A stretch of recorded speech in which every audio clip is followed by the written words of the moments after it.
Doamne și domnilor, modul de preparare al unui obrete homemade. Unul la mână tigaie, nespărată că lenea mare, n-avem timp că nu stăm acasă. Trântirăm ou, trântirăm cașcavalul, pam pam pam, pam pam pam, puțin ham,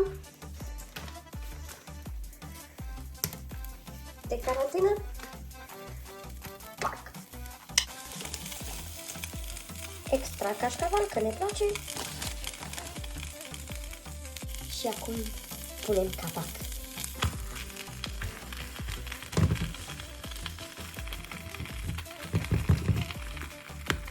Knock knock, who's there? The best omelette in the world.